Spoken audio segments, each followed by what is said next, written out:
अस्सलाम वालेकुम नाजरीन, सलमान ज़फ़र PakUS मीडिया की तरफ से आपकी खिदमत में फिर हाजिर है।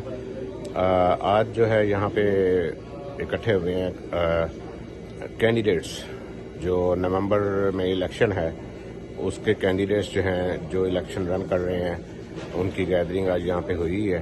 तो आपको जो है वो उनके साथ तारुफ भी करवाएंगे, उनके साथ गपशप भी करेंगे और यकीन दिलाएंगे कि जो डिज़र्व करता है उसे जो है वोट दिए जाएंगे।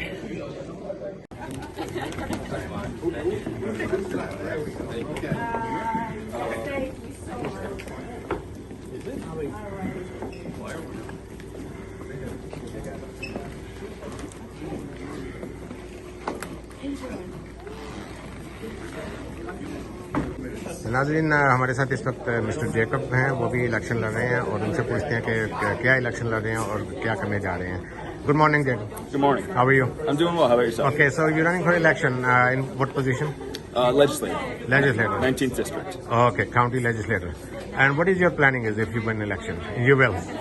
I'm hoping that we're going to be able to make Nassau a little bit more affordable, so this way we can keep the younger families here. We can give the younger generation a little bit of hope that they'll be able to start a life here. I want to make sure that we bring Nassau into the future. We've been staying with the status quo for too long, and that is not what we need anymore. We need to bring in the innovations that we've seen in the last 5, 10, 15 years.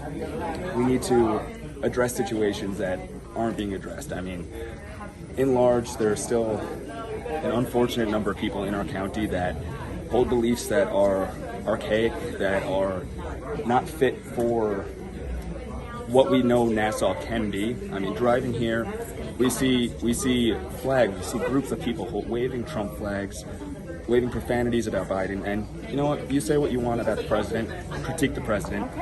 That's your prerogative, and that is democracy. But to have so many people still show support for someone who's blatantly racist, someone who's a number of derogatory remarks against those who are differently abled, somebody who incited a domestic terrorist group to storm the Capitol. We need to address these as the issues that they are, and we need to be able to make sure that Nassau County sets the standard for the rest of the country, which is exactly what it can be. That's great. And what party? You're a Democrat? Democrat. Democrat, okay. And what is your planning if you win, and you will win, about help supporting South Asian community, like mosques, temples, you know, all that? Well, I mean, freedom of religion is freedom of religion. So if whatever religion you want to practice, whatever religion you do practice, everybody should have that right. Everyone should have access to the institutions that they can safely and comfortably practice anything that they do.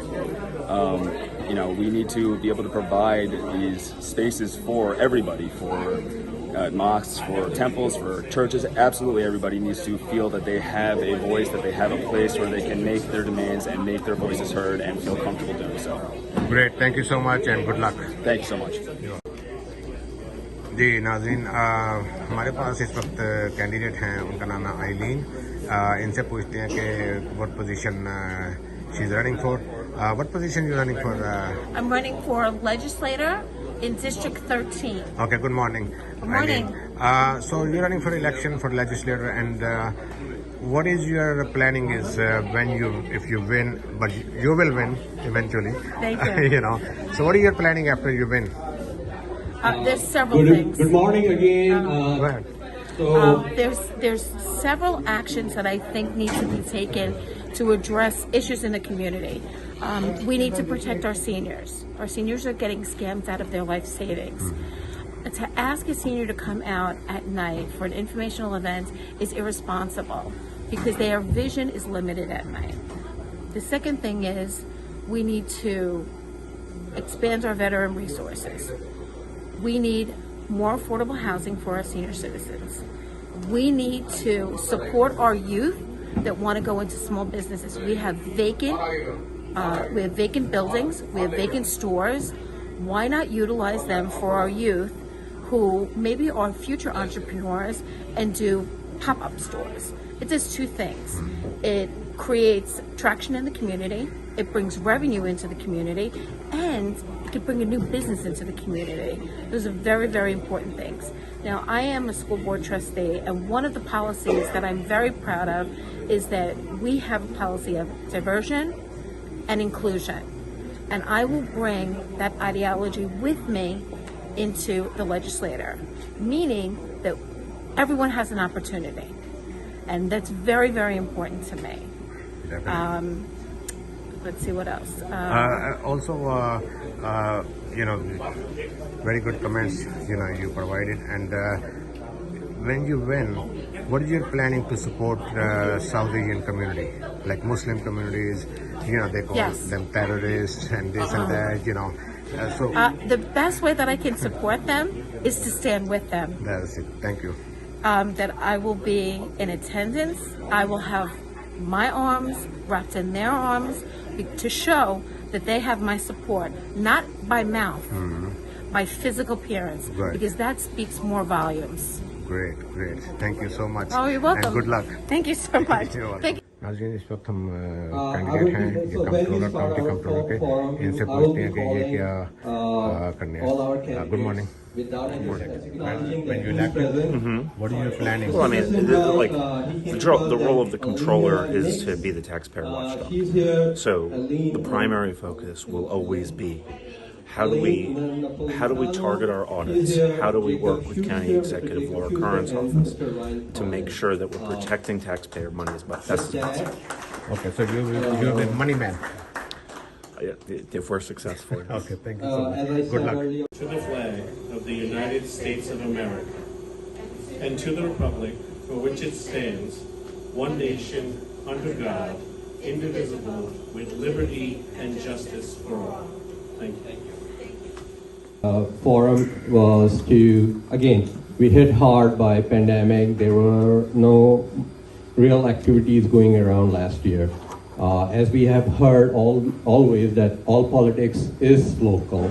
This election is very important in a way that there is no national election, there is no congressional election, no presidential election, no Senate election. It's all local politics. So I think it was important to provide platform for the community, for the resident of Nassau County, town of Hempstead, and other towns to have direct engagement with the leading candidates of all parties. Again, we, American Pakistani Public Affairs Committee, Progressive American Community Empowerment, are non-for-profit 501c3 organizations. So we do not discriminate anyone. So we reach out to all the leading candidates running in this election to come and join us. So we thank you all who are present at this time to attend this forum. And on top of that, I would like to extend our gratitude and thanks on behalf of both organizations, to Veterans for Foreign Affairs, Foreign War Post, to give us an opportunity to host this forum at their place. So Richie, his team, Stu, he's in the back. Stu was very instrumental. He put extra effort to arrange for the breakfast. So Stu, thank you very much. Thank you. We partner with VFW because they are very important part of our community. So we thank you for everything what you do. By the way, just to give a little background, every year in partnership with John Thank you everybody for joining, and we really appreciate that all the candidates came today on behalf of American Pakistani Public Affairs Committee, APPAC. We are very thankful to everybody, and thanks to the veterans who set up this hall and arranged everything.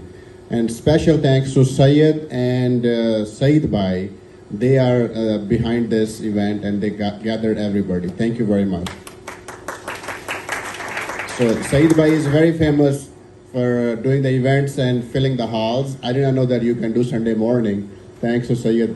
So both of you, a very good team. APPAC is working in different states and national chapters. We do many events, thanks to our board members here, Aslam Beg also. But we are very happy to participate locally because, as Sayed said, that all the politics is local. And we are happy to meet all the candidates and listen to them and support them. Thank you very much. Wow, we have to say a little louder so we have the breakfast already, right? Good morning. Yeah, that's much better. All right, first of all, thank you, Adnan. I think short time we put something together and really happy with it, the result. We really appreciate all of you coming this morning. Sayed is doing the hard part, which I usually, I'm on the mic and all that. So thank you for taking over. Again, I think Adnan has already mentioned what we're all about. Progressive American Community Empowerment. We are an organization or a platform where we're bipartisan. We want this community to know that it's always not about red and blue. It's about us. It's about America. It's about the country we live in. Beyond your religious belief, beyond the caste, beyond the color, beyond what your beliefs are, where you came from. When we come to this country, We from Senator John Brooks' office, always there to support us, and his support is very, it's very important for all of us. So thank you, Mike, for being here this morning. Thank you all for having me. It's an absolute pleasure. It's an absolute pleasure to be here. Belmore is my hometown. I was born and raised here, so it's an honor to be able to have this opportunity to serve my community and even get there. A little background about myself. I started volunteering in the Belmore community when I was 16 years old. I served as a junior EMT at Belmore EMS. From there, I went on to get my EMT certification the day I turned 18.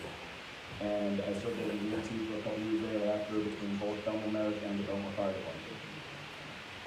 I saw some of the greatest things I've ever seen. I've seen a community come together multiple times. I'm seeing strangers help strangers. But I've also seen the darker sides that our community has. And as Irene mentioned, there is an opiate problem, there are drug problems, alcohol problems, and there are a lot of issues that need to be addressed. And that's one of the reasons why I'm on. Because I am no longer willing to accept the fact that the preservation of the status quo has been the end goal of the current administration. That is no longer acceptable. It never has been, it never should have. We need to do better. And I like the word that Justin brought up, innovation. And he was talking about the computer systems in the county clerk's office. But innovation is an incredibly important word for the future of our community because we need to focus on the future. We need to bring in the changes that have been made in our world in the last 5, 10, 15 years that we have failed to do so far. We need to address problems that we've ignored and put on the background for far too long. As Irene said, this comes down to focusing more on the younger generation. This comes down to focusing more on our local infrastructure, on the roads. It comes down to focusing more on climate change. The impacts that we've been ignoring, that we have been realizing, but that we've just been saying it's not that bad yet. People are still recovering from Hurricane Sandy. Look at Seaford, you have houses that are still broken down. You have houses that were halfway raised and then more or less abandoned. You have so many individuals still dealing with New York rising, with debt, with New York rising, and with the county because of Hurricane Sandy. Now these are issues that can all be addressed, and none of these issues can be fixed overnight.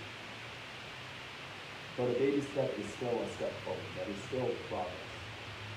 And that is one of the reasons, that is the reason why I'm running is because I'm now in a position where I can actually try to make these changes, to start making these changes.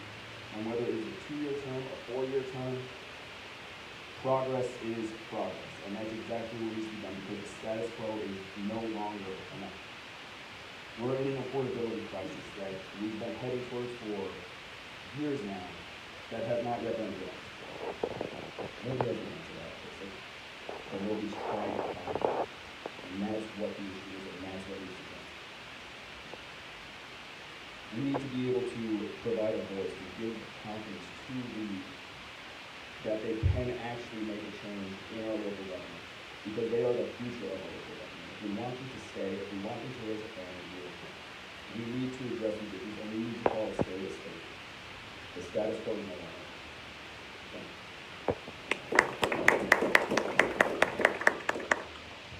That was nice, sweet, short and sweet, right? Any questions? What are you running for this year? Let's go for students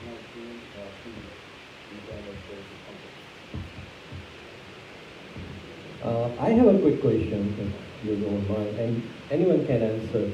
So county legislators, this is for, I think, anyone who's running for county legislative position. Long Island has 8,300 acres of underutilized properties in our downtowns and around our rail stations. These acres represent an untapped potential that could begin to address our housing challenges, offering the next generation and aging boomers a place to live. What are your thoughts on bringing affordable, vertical, environmental friendly communities around these, like the Wend and Brunswick? It's exactly what I want to see. There's no reason to have this opportunity and not take advantage of it when it is right there in front of us. We have more than enough resources to do so. We have more than enough to be able to provide for those who are in need, for those who are elderly, for those who are disabled, for those who need the housing. There is no reason for us to deny somebody these privileges, these rights, because they are unable to afford it themselves, because they are unable to find their own way in purchasing property. I'm 26 years old, I'm a law school graduate. I'm struggling to figure out how I'm going to be able to stay on Long Island and raise a family here, because the idea of that, the idea of being able to afford that myself is a pipe dream, right?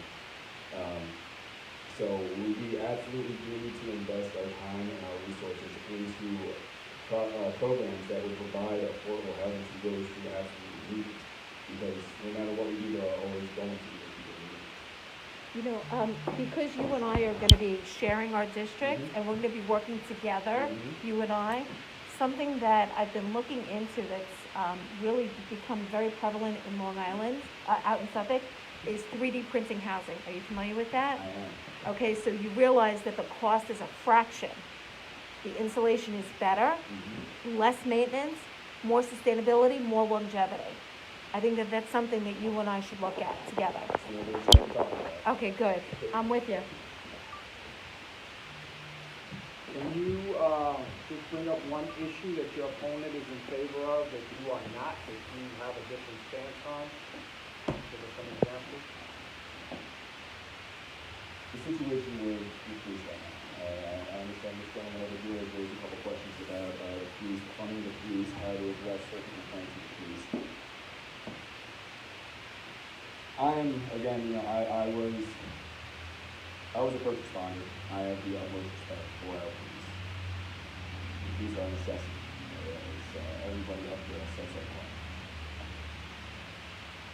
Steve Rhodes has been in favor of, there's no need to make any changes to the police. There's no need to reallocate funding. There's no need to implement different strategies in which we can train our police better. It's exactly what we need to have. We need to implement programs where police are better trained to deal with individuals who may not be criminals or may not be a threat, but rather have mental health issues, or going through an episode, or just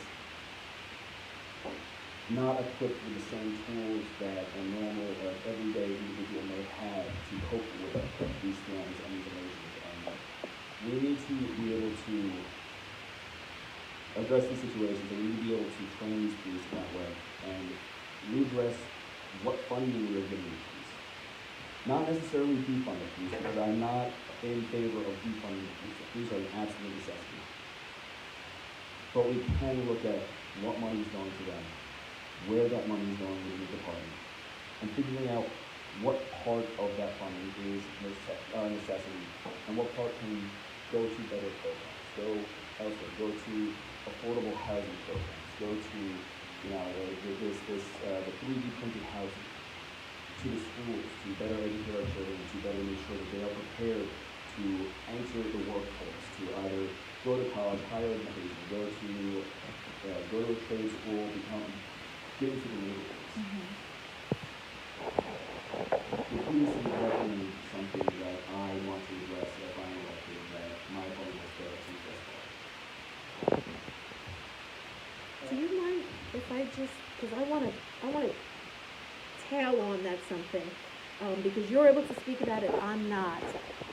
The legislature about 3 weeks ago proposed cuts in the tax map verification fee, the mortgage recording fee. That happened back in 2016, and in 17 when I ran, I was against it. They also are proposing eliminating the $55 safety fee. Now, just for a point of reference and a point of record, your legislator voted for those initiatives under the Mangano administration, and those were called money grabs, and that's when the speed cameras were instituted at the schools, when school wasn't in session, and they had to refund all that money. Well, now, 6 weeks before the election, he changed his tune, didn't he? He has, All of a sudden, those fees are,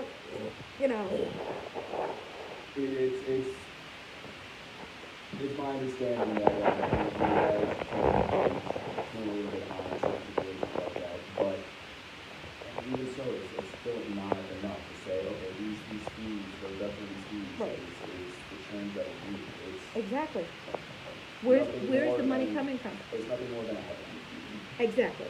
I kind of wanted you to be able to spotlight that, because at the time my legislator was in the assembly, Norma Gonzalez was the presiding officer. They polled and they knew I was going to win, so they told Norma take a seat, and they pulled Tom down from the assembly. That's called the GOP shuffle, which we all know. However, that's something that I think pertains particularly to you, because Steve Rhodes voted for that. He voted in favor of hiking those fees, those money grabs, taking the money from the taxpayers, and he's a hypocrite.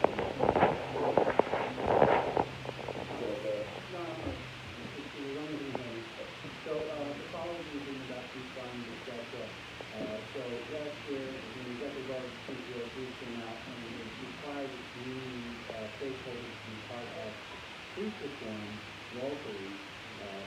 Coalition formed, specifically Long Island United, for instance, police communication, and it came up with a secret plan, which was very well developed, over 300 pages of research and suggestions of how we can go about that. And we were looking at what you brought up, mental health type, which is one part of it. And we had said training, I don't think it's actually training police, they always have someone on their face. That's part of the reason. You can't really train police officers to be social workers. Social workers certain attributes. Yes. So we do need, we do need more social workers, people who are going to respond to that and maybe for veterans who are having crisis. We don't really need police officers, well, we've got even somebody specifically trained for that. And the funding is that you get paid, which you need to get $1 billion budget, which is an asset kind of asset fund. And look at, well, if they're getting money to do that, let's put it over to them. And it's not something novel, it's not something that has not been done before. Washington State has had it the third year, they've worked extremely well that they have done that. Colorado State has been doing that, etc. So I'm just wanting to be in favor of that type of. Absolutely. I, for the longest time, I've been in favor of it. Social workers available on call to respond to situations like this. Please not use it. In most situations, the police office actually offer a safety net. In others, they are responding to a situation where they're not needed necessarily, but a friendly face is needed, somebody to be understanding and training and the education to be able to handle a situation, to be able to handle somebody back through a mental health crisis. They need to be available, they need to be able to respond to people Not to be disrespectful, but we'll get back to the question and answer session. We have Mr. Todd Kaminsky running for County DA. He's here. He has another engagement, so let's listen to him quickly and we'll move on to the next phase of the program. Hi everybody, it's really great to be here with you today. I'm Todd Kaminsky, running for District Attorney. I live in Long Beach with my wife and 2 boys, and I was a prosecutor for 10 years before serving in the State Assembly and the State Senate. I started as a domestic violence prosecutor under Madeline Singas, who taught me about the role of a prosecutor and about how to do justice, which doesn't always mean simply winning a case, it means doing the right thing. And as a federal prosecutor, I got to work on everything from violent crimes to political corruption from both sides of the aisle. And I'm looking forward to working very hard on behalf of Nassau residents, on behalf of their safety, on behalf of making sure that corrupt officials aren't putting your hard-earned tax dollars in their pockets, and making sure that we have a fair and honest justice system. Some of the things that I'd like to do with respect to the DA's office is enhance strongly our cybercrime unit. I think the criminals in the cybersphere are about 10 years ahead of where we're supposed to be. I've had whole school districts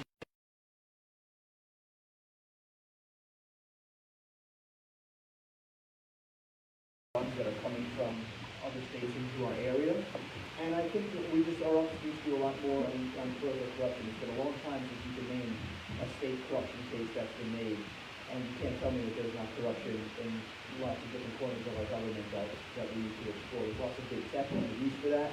And I'm the only one in this race who's prosecuted corruption of any kind, ever, at all. And I've done it on both sides of the aisle. And, I'm going to be someone who speaks up strongly against hate, that speaks up against Islamophobia, and condemns it as strongly as other forms of hate, because it used to be, just like with anti-Semitism, just like with hate against any of our communities, that we're not given the respect and equality under the law. So I look forward to working very, very diligently on your behalf. I'm proud of the record I have in Albany. I'm fighting for Long Islanders, whether they be standing victims, students with developmental disabilities, 9/11 first responders. These are people I've all gone to bat for, I've all won strong victories for, including refugee case funding, strong laws and protection of our climate and our water here on Long Island, and I'm going to continue to be a fighter for you. I wish I could stay longer, but I am late for another engagement that is not very close. Part of this race is really learning how big Nassau is and how expensive gas is, and both seem to make my jaw drop each time, but I'll be okay. I signed up for this. But I want to thank everyone for having me and for giving me an opportunity to let you know how hard I'm going to work on your behalf. So thank you, Senator Thomas, for being here. Thank you, Mr. Kaminsky, for stopping by, and I know you have another engagement, so we're not going to take any question at this point. Thank you for joining us. Thank you. With that, I have a few more acknowledgements, and it would not be the right thing for me to mention those names. Like I say, it takes a lot of effort, and people work behind the scene, who make events like this, meet the candidates, forum successful. So, very important, we have Mrs. Inka Hassan, who is the wife of the president of Progressive American Community Parliament, Mr. Hassan's wife. Definitely her support is always,